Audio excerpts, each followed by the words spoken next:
പഹൽഗാം ഭീകരാക്രമണത്തിന് പിന്നാലെ ഇന്ത്യ പാകിസ്ഥാൻ നയതന്ത്ര ഏറ്റുമുട്ടൽ. ഇന്ത്യയുടേത് ജലയുദ്ധമെന്ന് പാകിസ്ഥാൻ ഷിംല കരാർ അടക്കമുള്ള സുപ്രധാന കരാറുകൾ മരവിപ്പിച്ചു. ഇന്ത്യൻ വിമാനങ്ങൾക്ക് പാക് വ്യോമപാത ഉപയോഗിക്കാൻ അനുമതിയില്ല. പാകിസ്ഥാൻ പൗരന്മാർക്ക് വിസ നൽകുന്നത് മരവിപ്പിച്ച് ഇന്ത്യ. പാക് പൗരന്മാർ ഇന്ത്യ വിടണമെന്നും നിർദ്ദേശം.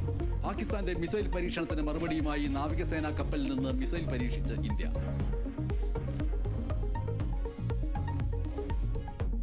പഹൽഗാം ഭീകരാക്രമണം രാജ്യത്തിന്റെ ആത്മാവിനേറ്റ മുറിവെന്ന് പ്രധാനമന്ത്രി. കുറ്റവാളികൾക്ക് തക്ക ശിക്ഷ നൽകുമെന്ന് മോദി.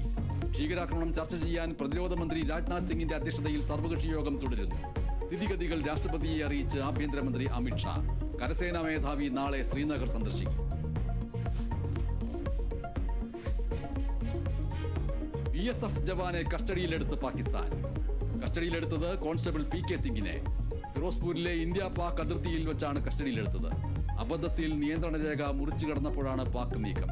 ജവാന്റെ മോചനത്തിനായുള്ള ചർച്ചകൾ തുടരുന്നു.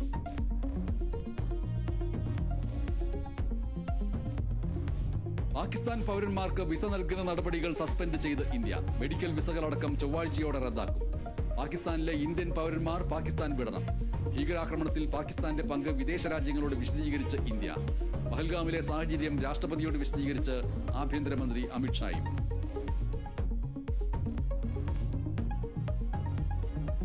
കശ്മീരിൽ വീണ്ടും ഏറ്റുമുട്ടൽ. ഉധംപൂരിൽ ഒരു സൈനികന് വീരമൃത്യു. പഹൽഗാമിലെ ഭീകരർക്കായി തെരച്ചിൽ തുടരുന്നു. സൈനികാഭ്യാസം പ്രഖ്യാപിച്ച പാകിസ്ഥാൻ.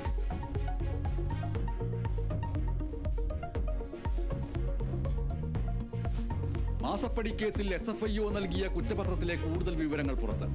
വീണയ്ക്ക് മുഖ്യ പങ്കെന്ന് കുറ്റപത്രം. CMRൽ നിന്ന് വീണയ്ക്ക് പ്രതിമാസം എത്തിയത് 5 ലക്ഷം രൂപ വീതം. എക്സാലോജിക് എന്നാൽ വീണ മാത്രമെന്നും കണ്ടെത്തൽ.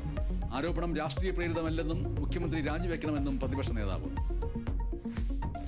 ലഹരി ഉപയോഗിച്ചിട്ടാണോ മോശമായി പെരുമാറിയതെന്ന് എനിക്കറിയില്ല. പക്ഷെ മോശമായ പെരുമാറ്റം ഓഫ് കോഴ്സ് അത് ഉണ്ടായിരുന്നു. ഞാനത് അവിടെ സെറ്റിലുണ്ടായിരുന്ന എനിക്ക് കംഫർട്ടബിൾ ആയിട്ട് തോന്നിയ ഒരു ആർട്ടിസ്റ്റിനെ അറിയിക്കുകയും അവിടെ എനിക്കൊരു പരിഹാരം കിട്ടുകയും ചെയ്തു. നടൻ ഷൈൻ ടോം ചാക്കോയ്ക്കെതിരെ വീണ്ടും ആരോപണം. സൂത്രവാക്യം സിനിമയുടെ സെറ്റിൽ മോശം അനുഭവം ഉണ്ടായെന്ന് നടി അപർണ ജോൺസ്. ഷൈൻ ടോമിന്റെ വ്യത്യസ്ത രീതിയിലുള്ള പെരുമാറ്റങ്ങൾ പ്രയാസമുണ്ടാക്കി. സെറ്റിൽ പരാതി പറഞ്ഞിരുന്നതായും പരിഹാരം ലഭിച്ചുവെന്നും നടി കേരള വിഷൻ ന്യൂസിനോട്. തിരുവനന്തപുരം അമ്പലമുക്ക് വിനീത കൊലക്കേസിൽ പ്രതി രാജേന്ദ്രന് വധശിക്ഷ. ശിക്ഷ വിധിച്ചത് തിരുവനന്തപുരം അഡീഷണൽ സെഷൻസ് കോടതി. വിനീത കൊല്ലപ്പെട്ടത് 2022 ഫെബ്രുവരി 6-ന്.